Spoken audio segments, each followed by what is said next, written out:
মেহেরপুরের গাংনীতে ৩৬ কেজি গাঁজাসহ রাহিব ওরফে রাকিব নামের এক মাদক কারবারিকে আটক করেছে মেহেরপুর সিপিসি ৩ র্যাব ১২ এর সদস্যরা।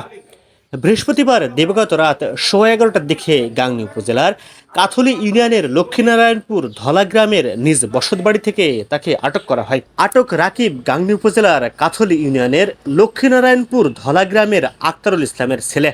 মেহেরপুর সিপিসি ৩ র্যাব ১২ এর সহকারী পুলিশ সুপার এনামুল হক এক প্রেস ব্রিফিংয়ে সাংবাদিকদের এ তথ্য জানান। তিনি জানান, কাথলি ইউনিয়নের লক্ষ্মীনারায়ণপুর ধলা গ্রামের রাহিব ওরফে রাকিবের বাড়িতে মাদক রয়েছে। এমন গোপন সংবাদের ভিত্তিতে ওই বাড়িতে অভিযান পরিচালনা করে ৩৬ কেজি গাঁজা উদ্ধার করা হয়, যার আনুমানিক মূল্য ১০,৮০,০০০ টাকা। এছাড়াও সেখান থেকে দুটি হাসুয়া উদ্ধার করা হয়। এ ঘটনায় মামলা দায়েরপূর্বক তাকে গাংনী থানায় হস্তান্তর করা হবে বলেও জানান তিনি।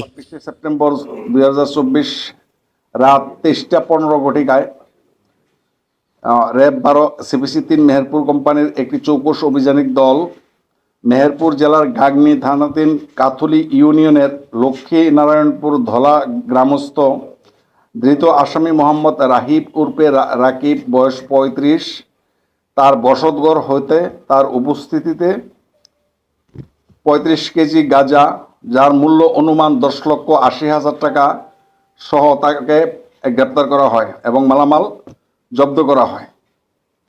প্রাথমিক জিজ্ঞাসাবাদে জানা যায়, আসামি দীর্ঘদিন যাবৎ লোকচক্ষুর আড়ালে মেহেরপুর জেলার বিভিন্ন এলাকা হতে মাদকদ্রব্য সংগ্রহ করে বিভিন্ন জেলায় বিক্রি করে আসছেন। গ্রেপ্তারকৃত আসামির উদ্ধারকৃত আলামত আইনানুগ পদক্ষেপের গ্রহণের নিমিত্তে তাদেরকে গাংনী থানা তাকে সহ আলামত গাংনী থানায় হস্তান্তর করা হবে। এমটিভি অনলাইন, সত্যের পথে মোরা।